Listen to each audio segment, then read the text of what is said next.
Bom dia, meu aluno.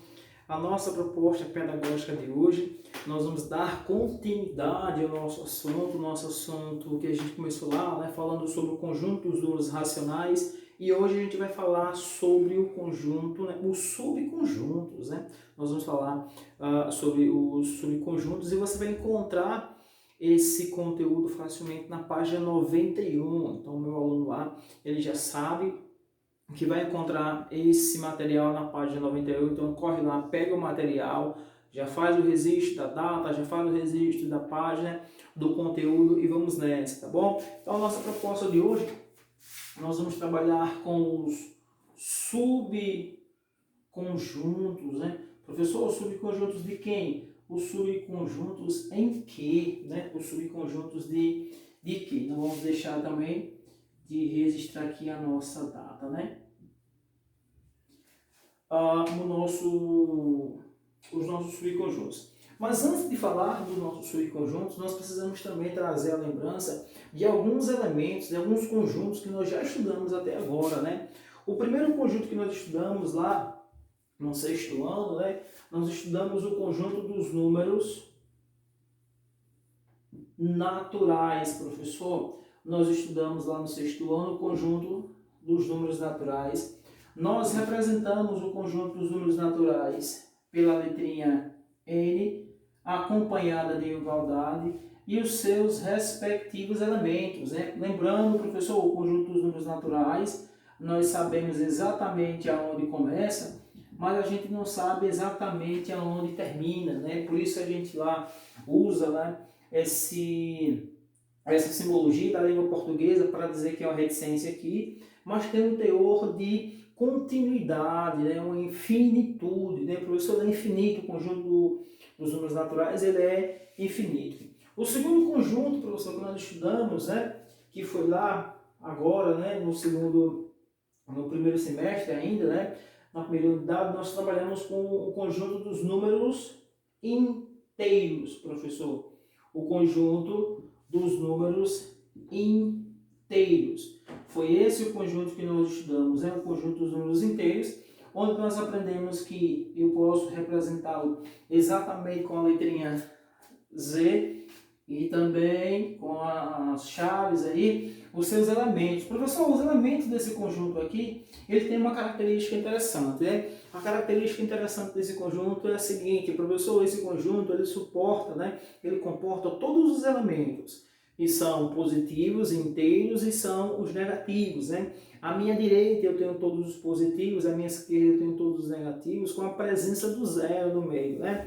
Onde começa tudo, foi isso que a gente viu lá nos nossos encontros lá do primeiro semestre, né, na primeira unidade, né? Então, à sua esquerda eu tenho uma quantidade negativa, à direita eu tenho uma quantidade positiva, no meio eu tenho a presença do zero, onde começa tudo, né? Então, esse rapazinho aqui, ele é infinito à minha direita e infinito à minha esquerda. Então, eu posso ter aqui, ó, menos 3, menos 2, 1, 0, 1, e aí sucessivamente, né? Lembrando, professor, que esse detalhe aqui é para dizer que existe uma infinitude, né? Ele é infinito à minha direita e ele é infinito à minha esquerda. Aqui, professor, nós vamos trabalhar agora com esses dois conjuntos.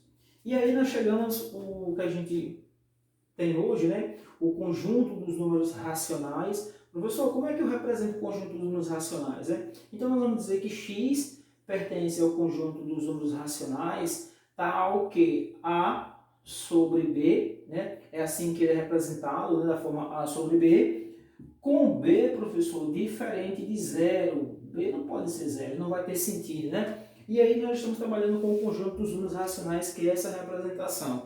Em outras palavras, são todas as representações ou todos os algarismos que podem ser colocados na forma de fração, né? Sobre A sobre B, na verdade, né? Quando eu coloco isso aqui da forma A sobre B, eu tenho dois elementos, professor, a composição de dois elementos, né, que é próprio da fração, das frações, né? Eu tenho o numerador, eu tenho o denominador, o de cima e o de baixo, né, o antecedente e o consequente.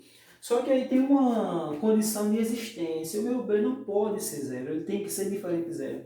senão não tem sentido, né? A minha fração fica sem sentido. E aqui a gente vai descer um pouquinho mais para falar da representação desses conjuntos, né? E a representação, né, geométrica desses conjuntos que nós estudamos, ela está mais ou menos aqui, ó, nessa forma. Então nós vamos colocar aqui esses três conjuntos aqui dentro. Ó. Então vai ficar mais ou menos assim. Professor, nós vamos, quando a gente vai fazer essa leitura, como é que a gente faz essa leitura, essa interpretação, né, geométrica desses conjuntos?